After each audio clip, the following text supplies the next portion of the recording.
Welcome to my channel. എല്ലാവർക്കും നമസ്കാരം. ഇത് ഏർലി മോർണിംഗ് ആണ്. വീടിൻ്റെ ഫ്രണ്ട് വ്യൂ ആണ് കണ്ടുകൊണ്ടിരിക്കുന്നത്. വീട് റോഡ് സൈഡിലാണ്. ആ ഫ്രണ്ട് വ്യൂ ആണ്. ഞങ്ങളുടെ വീടിൻ്റെ മുൻപിൽ നിറച്ച് ബോഗൻ വില്ലാസ് നിൽപ്പുണ്ട്. ഞങ്ങൾ ഇന്ന് രാവിലെ കല്ലേലി അപ്പൂപ്പൻകാവ് അമ്പലത്തിൽ പോവാണ്. അപ്പം ഇത് പോകുന്ന വഴിയാണ്. രണ്ട് സൈഡും forest range, Konni division forest range ഏരിയയാണ്. നല്ല ഭംഗിയുള്ള സ്ഥലങ്ങളാണ് കാണാൻ. കുറേ ഭാഗങ്ങളിൽ വീടും കാര്യങ്ങളൊക്കെ ഉണ്ട്. പിന്നെ കുറച്ച് പോകുന്ന സ്പേസ് ഫുള്ളി ഫോറസ്റ്റ് ഏരിയ ആണ്. അപ്പോൾ ഇന്ന് രാവിലെ ഒട്ടും പ്ലാൻ ചെയ്യാതെ പോയൊരു ട്രിപ്പായിരുന്നു ഇത്. ഞാനും ഹസ്ബൻഡും മോനും കൂടാണ് പോകുന്നത്. അപ്പോൾ രാവിലെ എൻ്റെ ഹസ്ബൻഡിൻ്റെ ഫാദർ മിലിറ്ററിയിലാണ്. അപ്പോൾ ഹസ്ബൻഡിൻ്റെ ഫാദർ എക്സ് മിലിറ്ററി. അപ്പോൾ അച്ഛൻ രാവിലെ ക്യാൻറ്റീനിൽ പോകാൻ വേണ്ടി ഞങ്ങളോട് റെഡി ആകാൻ പറഞ്ഞു. അപ്പോൾ 8 മണിക്ക് 8:30 അങ്ങാണ്ട ക്യാൻറ്റീൻ തുറക്കുന്നത്. അപ്പം 7 മണിക്ക് വീട്ടിൽ നിന്ന് പോകാമെന്ന് പ്ലാൻ ചെയ്തിട്ട് അച്ഛൻ 6:45 അപ്പം ഞങ്ങൾ റെഡി ആയില്ലെന്ന് പറഞ്ഞ് പോയി. അപ്പം ഞങ്ങൾ എന്തായാലും കുളിച്ച് റെഡി ആയിരുന്നു. പിന്നെ അമ്പലത്തിൽ പോയി കളയാമെന്ന് പറഞ്ഞിട്ട് കോന്നി ശ്രീ അപ്പൂപ്പൻകാവ് അമ്പലത്തിലേക്കാണ് പോകുന്നത്. രണ്ട് സൈഡ് ഫോറസ്റ്റ് ഏരിയ ആണ്. നല്ല ബ്യൂട്ടിഫുൾ പ്ലേസാണ്. അപ്പോൾ എൻ്റെ ഫോണിലെടുക്കുന്ന ഫസ്റ്റ് വീഡിയോ ആണ്. എൻ്റെ പുതിയ ഫോണാണ്. പിന്നെ ഞാനും മോനും ഹസ്ബൻഡും കൂടെയാണുള്ളത്.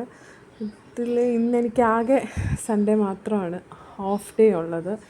ബാക്കി ദിവസമെല്ലാം വർക്കിങ്ങാണ്. പിന്നെ അതുമല്ല ഹസ്ബൻഡ് നാട്ടിൽ വരുന്ന ടൈമിൽ മാത്രമേ നമ്മൾ കാറിൽ പുറത്ത് പോകാറുള്ളൂ. ഞാൻ ഡ്രൈവ് ചെയ്യാറില്ല. അങ്ങനെ ഞാനും മോനോടുള്ള ചെറിയ ചെറിയ ട്രിപ്പുകൾ മാത്രമേ നോർമലി സംഭവിക്കാറുള്ളൂ. അപ്പോൾ ഇന്ന് കാറിലൊക്കെ പോകുന്നത് കൊണ്ട് വീഡിയോ ഒക്കെ എടുക്കാം എന്ന് കരുതി. അപ്പോൾ ഇത് പോകുന്ന വഴിക്ക് കല്ലേലി മുത്തപ്പൻ്റെ അപ്പൂപ്പൻകാവിൻ്റെ അടുത്തെത്തുന്നതിന് ശകലം മുൻപായിട്ടൊരു ശിവചാമുണ്ടേശ്വരി ക്ഷേത്രമുണ്ട്. അന്ന് അവിടെ കല്യാണമോ മറ്റോ നടക്കുമായിരുന്നു. അത് കാരണം അത്യാവശ്യം നല്ല തിരക്കും ആളുകളൊക്കെ ഉണ്ടായിരുന്നു. പക്ഷെ ഞങ്ങൾക്ക് അവിടെ കയറിയില്ല. കാരണം മോന് 9:30 കരാട്ടയുടെ ക്ലാസ് ഉണ്ടായിരുന്നു. അപ്പം നേരെ ഞങ്ങൾ അപ്പൂപ്പൻകാവിൽ പോയി അവിടെ തൊഴുതതിന് ശേഷം തിരിച്ച് വരികയായിരുന്നു ചെയ്തത്. ഏകദേശം ഇവിടെ 7:30 ആയപ്പോൾ പോയി. വീട്ടിൽ നിന്ന് ഒരു അരമണിക്കൂർ ഡിസ്റ്റൻസ് അവിടെ വരെ ഉള്ളത്. പിന്നെ ഞങ്ങളൊരു 9:30 ഒക്കെ ആയപ്പോൾ തിരിച്ച് വീട്ടിൽ വരികയും ചെയ്തു. നല്ല ഭംഗിയുള്ള അമ്പലമാണ്. നമുക്ക് തൊഴുതിട്ടിറങ്ങുമ്പോൾ ഭയങ്കര പീസ്ഫുള്ളായിട്ടുള്ളൊരു ഭയങ്കര ഒരു ഹാപ്പിനെസ് കിട്ടുന്നൊരു അമ്പലമാണ് ഇത്. ആ പാർക്കിംഗ് ഏരിയ ആണ്. ഇവിടെ കുറേ ചേട്ടന്മാരുണ്ട് നമുക്ക് പാർക്കിംഗ് ഗൈഡൻസ് ഒക്കെ തരാൻ വേണ്ടിയിട്ട്. ഇത് പോകുന്ന വഴിയാണ്. നല്ല ഫ്രഷ് എയറാണ്. നല്ല തണുത്ത ക്ലൈമറ്റാണ്. എന്ന് പറഞ്ഞാൽ തീരെ തണുപ്പല്ല, പക്ഷെ തറയ്ക്കൊക്കെ നല്ല തണുപ്പ് ഫീലാവും. പിന്നെ സൈഡിൽ ഈ നിലത്തെ ടാർപ്പ് വിരിച്ചിട്ട് കുറേ സാധനങ്ങൾ, ചിന്തി സാധനങ്ങൾ, ഞങ്ങളിവിടെ ചിന്തി സാധനങ്ങളൊക്കെ വെച്ചിട്ട് വിൽക്കും. പിന്നെ ഫിഷ് പുളി, മീൻ പുളി, സാമ്പാർ പുളി ഇതൊക്കെ വിൽക്കുന്നു. അങ്ങനെയൊക്കെയുള്ള കുറച്ച് ഏരിയയാണ്. നല്ല രസമാണ്, നല്ല ഭംഗിയാണ്. ഇത് അകമല്ല, ഒരു സൈഡ് വശമാണ്. നമ്മളവിടെ ക്യൂ നിൽക്കുകയാണ്. അവിടെ കുറച്ച് തിരുമേനിമാരുണ്ട്. അപ്പോൾ അവരുടെ കയ്യിൽ നമ്മൾ തേങ്ങ കൊടുത്തിട്ട് നമ്മുടെ വിഷമങ്ങൾ പറയുമ്പോൾ അവരത് പൊട്ടിച്ച് ദൈവത്തിനടുത്ത് പ്രാർത്ഥിക്കും. അതാണ് അവിടുത്തെ ഒരു രീതി. പിന്നെ ഇത് കാണുന്നത് ആറാണ്. അപ്പം തിരിച്ച് ഞങ്ങൾ അകത്തെ വീഡിയോസ് ഒന്നും എടുത്തില്ല. തിരിച്ച് റിട്ടേൺ വരാണ്. പ്രസാദമൊക്കെ കിട്ടി. നമ്മുടെ വെറ്റിലേക്കകത്താണ് പ്രസാദം തരുന്നത്. നോർമലി വാഴയിലേക്കകത്തല്ലേ അമ്പലങ്ങളിലൊക്കെ പ്രസാദം തരുന്നത്. ഇത് വെറ്റിലേക്കകത്താണ് പ്രസാദം തരുന്നത്.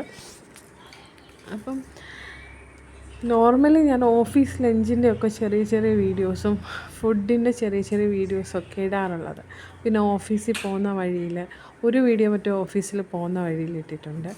അല്ലാതെ ഫസ്റ്റ് ടൈമാണ് ഒരു 5 മിനിറ്റ്സ് ലെങ്ത്തുള്ളൊരു വീഡിയോ ഇടുന്നത്. ഞാൻ ഭയങ്കര എക്സൈറ്റഡ് ആണ് വീഡിയോ ഇട്ടതിൽ കാണാൻ. ഇതാ ഞാൻ പറഞ്ഞ ശിവചാമുണ്ടേശ്വരി ക്ഷേത്രം. അവിടെ ഒരു കല്യാണം നടക്കുമെന്ന് ഞാൻ പറഞ്ഞില്ലായിരുന്നു. നല്ല ഭംഗിയുള്ള അമ്പലമാണ്. ചുറ്റും നല്ല ഭംഗിയുള്ള ഗ്രീനറീസും എല്ലാം ആണ്. അങ്ങനെ റിട്ടേൺ വരികയാണ്. ഇത്രയേ ഉള്ളൂ വീഡിയോ. വീട്ടിലെത്തുന്ന വീഡിയോ ഒന്നും എടുത്തിട്ടില്ല. ഈ സെയിം ഡേ തന്നെ എനിക്കൊരു ദിവസം അവധി ഉണ്ടല്ലോ. അപ്പം ഈ സെയിം ഡേ തന്നെ ഞങ്ങൾ ഉച്ച കഴിഞ്ഞിട്ട് പാഞ്ചാലിമേട്ടിൽ പോയിട്ടുണ്ടായിരുന്നു. കുറ്റിക്കാട് പോകണ വഴിക്ക് പാഞ്ചാലിമേട്. അപ്പോൾ അവിടെ പോയിട്ടുണ്ടായിരുന്നു. ഇന്ന് ഈ വീഡിയോ ഇത്രയേ ഉള്ളൂ. 5 മിനിറ്റ്സ് തികച്ചില്ല ഈ വീഡിയോ. അപ്പോൾ നിങ്ങളെല്ലാവരും എൻ്റെ വീഡിയോ കാണണം, ചാനൽ സപ്പോർട്ട് ചെയ്യണം, ലൈക്ക് ചെയ്യണം, സബ്സ്ക്രൈബ് ചെയ്യണം, ഷെയർ ചെയ്യണം. Thank you.